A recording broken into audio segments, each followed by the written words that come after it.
Ever since the rise of the internet and technology, there has been an abundance of niche communities which share similar interests. Whether this be you finding people with similar interests like sports teams or video games which you enjoy, the amount of small internet communities is infinite, and for the most part, it's great. It helps people find similar like-minded people which perhaps aren't always evident in everyday life. However, with a positive thing like this, there always has to be a negative thing that comes along with it. I don't make the rules here, and if I did, I definitely would have this eradicated from it. On the internet, there is a niche of people which some would define as incels, or people who think they're better than everyone else because they are 30 years old, unemployed, and they don't want to be part of the Matrix. These people commonly all share the same internet interests, which everybody else knows as deep, fake, misogynistic, or just awful internet content. I'm sure we all know someone, whether it be a relative or a friend, who fits into this category. So today I decided to visit some of the depths of the ocean where sea creatures that look like aliens exist. Because we're going deep. So we're going to start off with one tending towards the younger generation here. It says, only broken hearts can read this. Now, some of your older generations probably weren't able to decipher what that word says because you're no longer in your teenage years. But being 19, I'm absolutely able to read this keyboard mash of a word. It's like a club that only teenagers possess the ability to enter. As soon as you turn 20, you lose the ability to comprehend what this word means. And boy, do I feel bad for you guys, because this is so deep. Also, the image accompanying this just speaks volumes on the content. He's definitely been through illustrating, because I can just tell by the looks in his eyes, you know. Us teenagers, we just communicate telepathically. I can see in his eyes that he's been through this. Absolute pain right here. I do feel for him. Now for this one, average people hobbies: television, partying, gaming, job. Rich people hobbies: gym, knowledge, interest in, what does that say? Mentors. Invest in mentors. Invest in mentors. And I can't tell this one. There's so many watermarks here. Does that say business suit? I mean, I might be misreading this right now, but there's so many TikTok watermarks over it from the amount of incels who have just stolen this. But I believe that says business suit. Apparently that's a rich people hobby, business suit. Okay. Now we all know rich people hate partying, TV, and all of the things that us normies enjoy. Nah, they'd much rather be doing knowledge than partying. Also, I love how average person hobbies, it just says jobs. It's like the person that made this post isn't even a person themselves. It feels like they're an alien that just came down to Earth and did a quick Wikipedia search on things that humans do and tried to fit in with everyone else.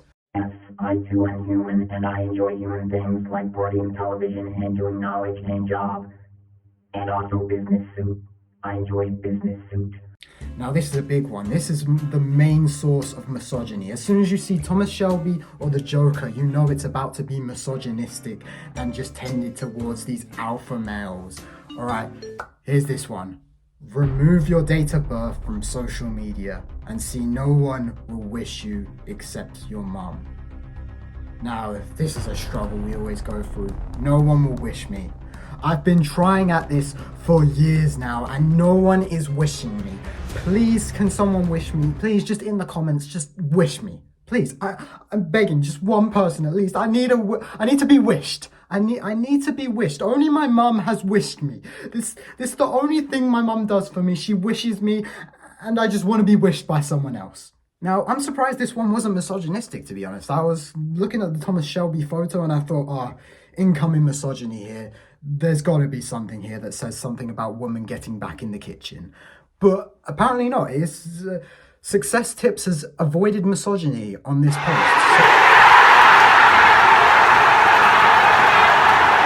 But I mean, seriously, what does this person expect to happen here? It's like, I told no one it was my birthday, and they didn't even know. I never told anyone my birthday date, and they didn't throw a surprise birthday for me.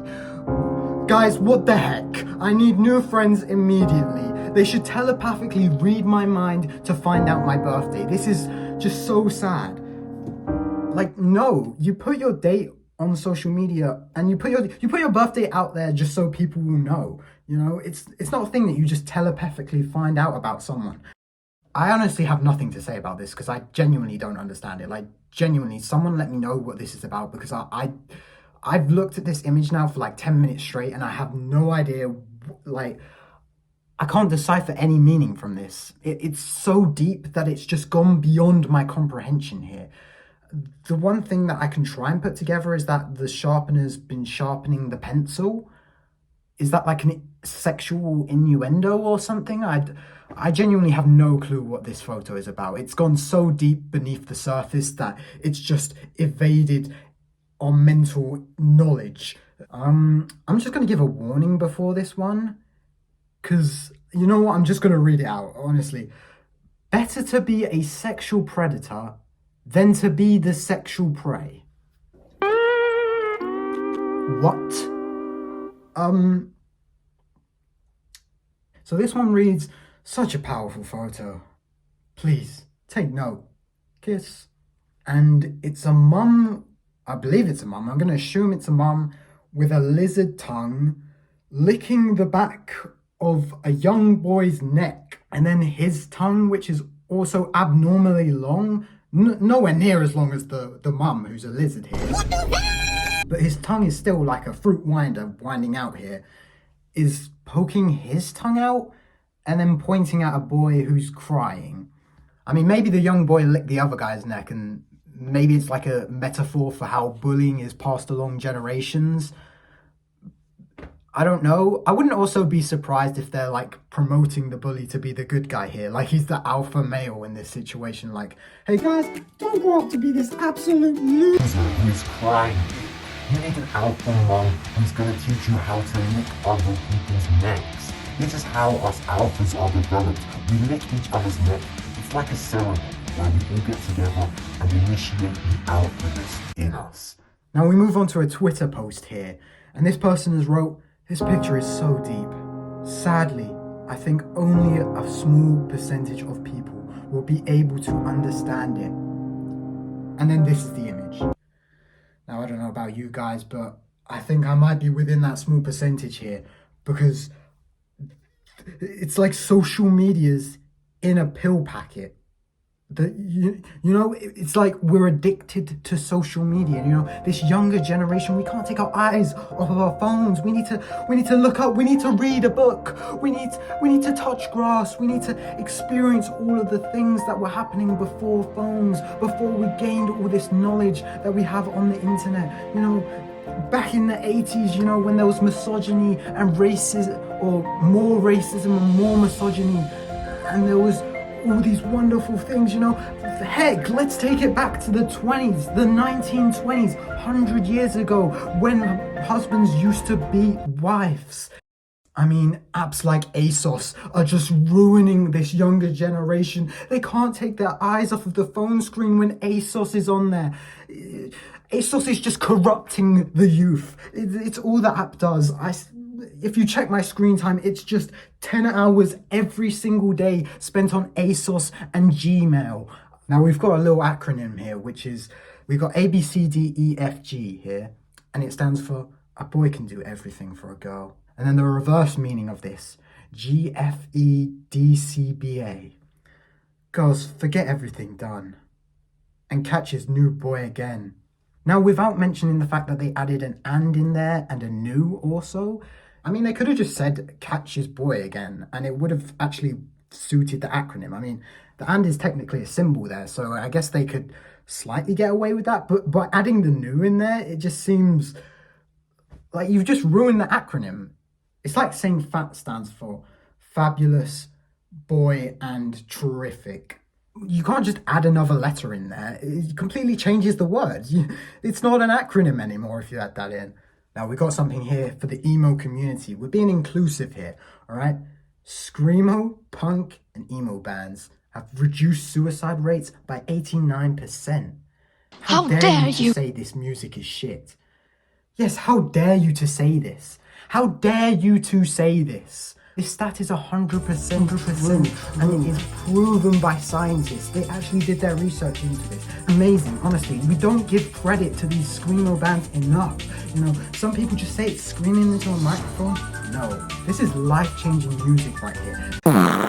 Now this one is out there for my fellow woman out there. Or not fellow, but wait, is that the right word? For any woman that is watching this video. Everything is unique in their own way.